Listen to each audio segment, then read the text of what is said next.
On this week's episode of the Rambler Sports Locker, the women's volleyball team continues to surprise their fans, and RSL reporter Nick Schultz gives us the recap on everything Loyola Ramblers this summer. Also, women's soccer is off to a 3-5 start, and RSL reporter Blaise Radosevic tells us what he's fired up about on this week's Rambler Sports Locker.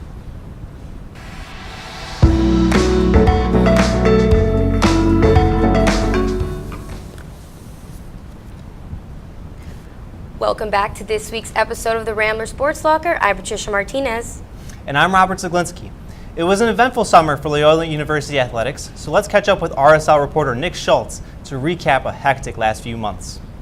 It was a busy summer for Loyola athletics, and I had the highlights in this year's summer recap.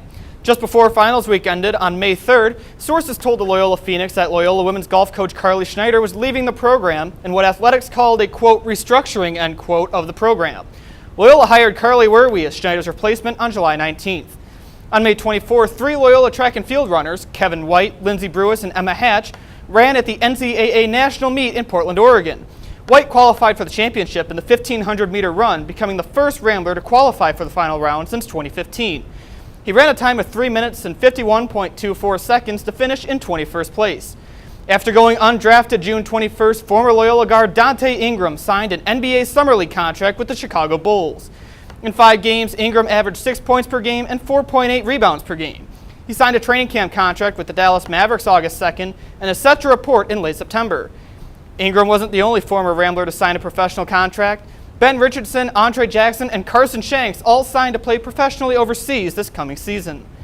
On August 6th, senior golfer Elena Bowser qualified for the U.S. Women's Amateur, the top amateur women's golf tournament in the United States. Bowser missed the cut to make the last 2 rounds, carding a 77 in the first round and a 76 in the second round. And finally, the Loyola women's volleyball team took a trip to Rome this summer. Led by new head coach Amanda Berkeley, who was hired in December, the 8-day trip allowed the players to bond and compete against international teams. That's all for this year's summer recap. For the Rambler Sports Locker, I'm Nick Schultz. Back to you, Patty. Thanks, Nick. The Loyola women's volleyball team has been off to an impressive start this season. Under new head coach Amanda Berkeley, the Ramblers have won 6 straight matches, surpassing their win total from all of last season. On August 31st and September 1st, the Ramblers hosted the Hampton Inn Rambler Challenge Tournament in Gentile Arena. During the first day of the competition, Loyola swept both Furman University and Georgia State in 3-set victories.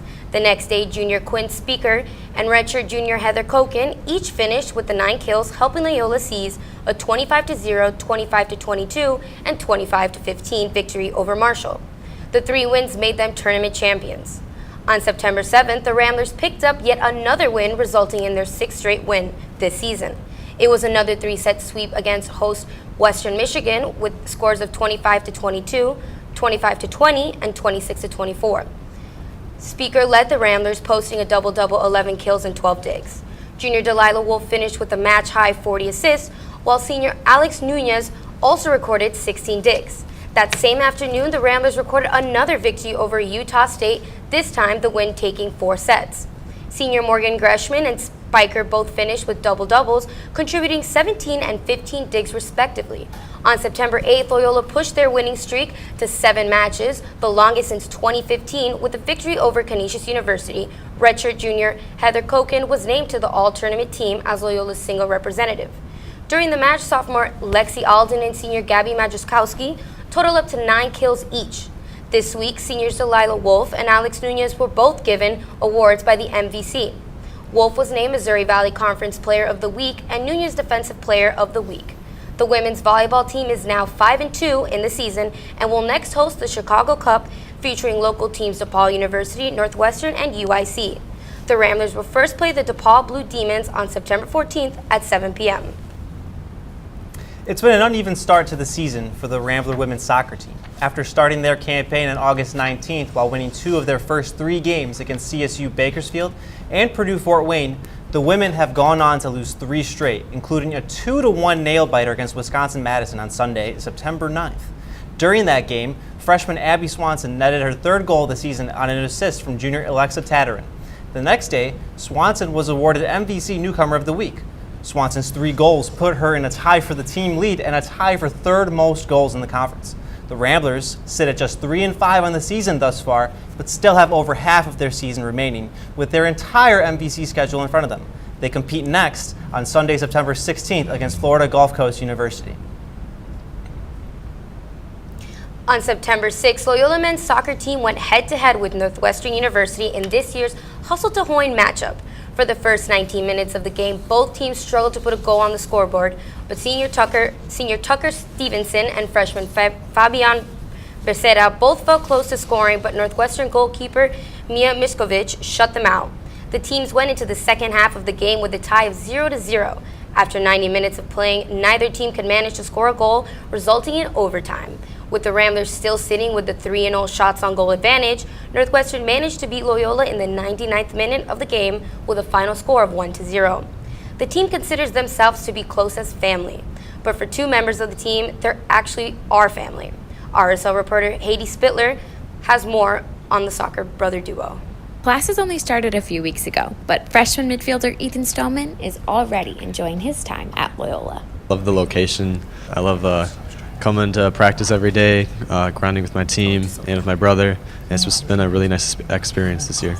Ethan's brother is none other than redshirt senior defenseman Grant Stoneman, who has picked up lots of awards during his time at Loyola, including being named a second-team All-American in 2016. Grant admits that when it came time for Ethan to pick a college, he brought him to Loyola. Technically, I'm not allowed to recruit because NCAA, but since he's my brother, I'm pretty sure there's like some rule where we're allowed to. So I just told him about everything was here. I had him come down for a few visits, and at the end of the day, he really liked it. So it was kind of a great fit. As captain, Grant pushes everyone to be better each day, but he admits to being the hardest on Ethan. While that can be tough, Grant is enjoying seeing a familiar face every day. It's definitely hard at times just because you're trying to help him out as best as possible. So at the end of the day, it's nice waking up every day and just having your brother here on campus. You see him every day, so it's really, really nice. Another benefit of being on the same team together is the connection the two have on the field, a connection that doesn't even require words. When he has the ball, I'll just move to a spot and he looks up, looks at me, and I look at him. You don't really have to say anything. You just have that chemistry. The brothers are also pushing each other towards achieving their goals for the year. For Grant, this has less to do with a physical award. I kind of want to be just a good leader and a good captain for everyone else. That comes with intangible things. You're not going to get an award for being a good captain, but I just want the guys to just see me as someone who they can follow, and I just want to be a good leader for them on and off the field. Ethan's goals include winning conference and the MVC tournament, and also making it into the NCAA tournament. One aspect that could help them make it there is the similar way that these two brothers play. We like to play with our feet. We're calm on the ball. We go into tackles hard. We don't shy away from anything. These brothers might have similarities in their play, but that isn't stopping Grant from admitting who he thinks is better. Coming into college, I feel like Ethan is probably a little bit better, but he's definitely got some work to do, and I think I'm definitely better than him. So, no matter what, it's a whole lot of brotherly love between these two. For the Rambler Sports Locker, I'm Haley Spiller. Thanks, Haley. The soccer team is now 1-3 on the season and will next compete against the SIUE Cougars on September 15th. Moving on to Loyola's cross-country teams, both the men and women had their season-opening invitational Saturday at the Vic Godfrey Open. Junior Derek Rink and freshman Claire Hangsbaugh both were able to secure a top 10 finish. Rink's best race was in the men's 8K opener where he finished in 9th. Meanwhile, Hangsbaugh, in her first competitive race in over a year, was able to finish in 9th in the women's 5K. Rink's general placing helped the men finish 4th overall with 102 points, while Hangsbaugh and the women finished in 5th with 115 points. Both the Rambler men and women will be back on action on Friday when they travel for the Illinois State Invitational. This is show number 1 of RSL's newest season. To help celebrate the occasion, RSL reporter Quinny Ama walks us through the number 1 in this week's By the Numbers.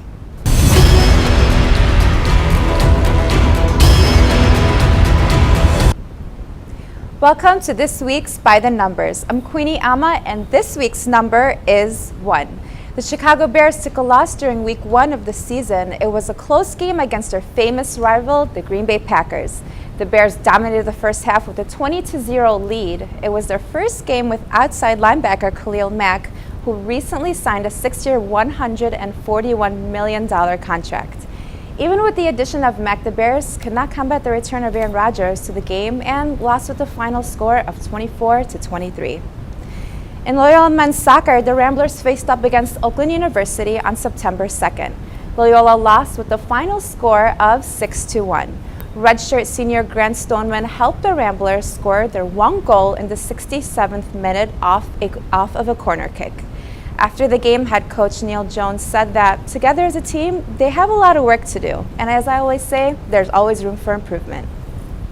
Men's basketball coach Porter Moser will be interviewed by David Kaplan of NBC Sports on Chicago's Inside Look. Moser was the first Loyola coach since 1963 to make it into the Final Four of the NCAA tournament.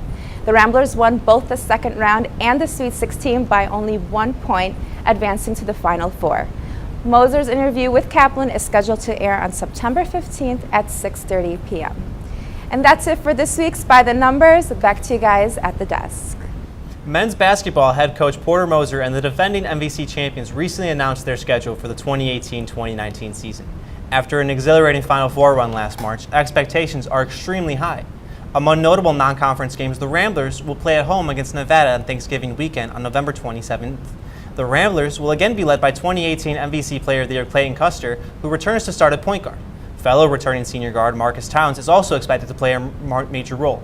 Not to be outdone, sophomore Cameron Krutwig also comes back to man the middle at center. Before the season tips, Loyola will host a coaching clinic at Gentile Arena come October 6th. Coach Moser and staff will detail how they created the fabric of a team that made a Final Four run. Anyone who attends will have the opportunity to ask questions of some of the best coaches in the country. RSL reporter Blaise Radosevic is fired up about some curious broadcasting decisions in the men's basketball schedule.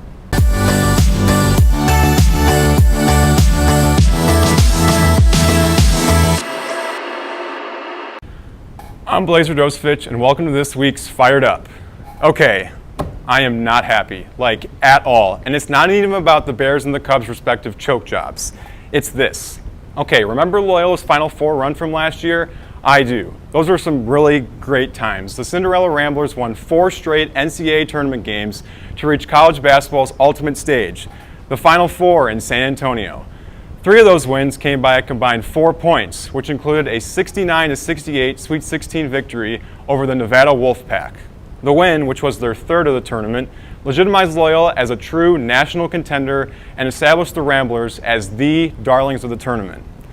So what's the problem, you might ask? Well, Loyola and Nevada are playing again on November 27th in Gentile Arena. It's one of the biggest games of college basketball's non-conference slate. But the game's going to be televised on ESPN News. Are you kidding me? ESPN News? Might as well save the money and just throw us on ESPN3 like you relegated the rest of the Missouri Valley Conference. ESPN, the worldwide leader in sports. You're telling me that you can't find a way to put one of the best games of next season on your main network or even on ESPN2? So I see the news on Twitter last week, and I go to ESPN's website, and I want to see what they have scheduled for that night. We got Michigan State Louisville on ESPN.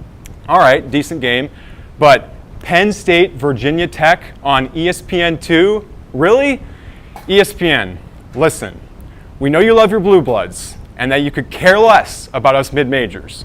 But these aren't even blue bloods. It's Penn State and Virginia Tech. Those are football schools.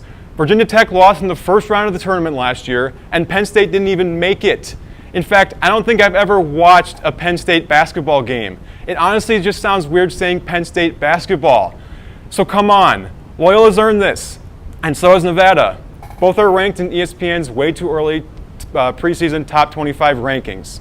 Loyola's ranked number 19, and Nevada's ranked all the way up at number 6. It's the only game of the night in college basketball between top 25 teams.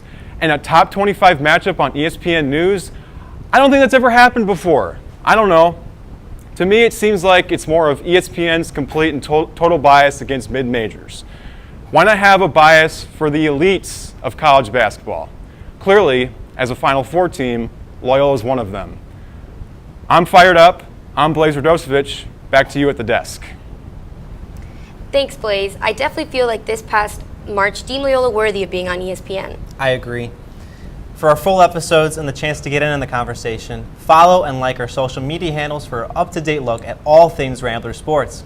Thanks for joining us tonight. I'm Patricia Martinez. And I'm Robert Zaglinski. Check back next week for another episode of the Rambler Sports Locker. And as always, don't forget to turn out the lights.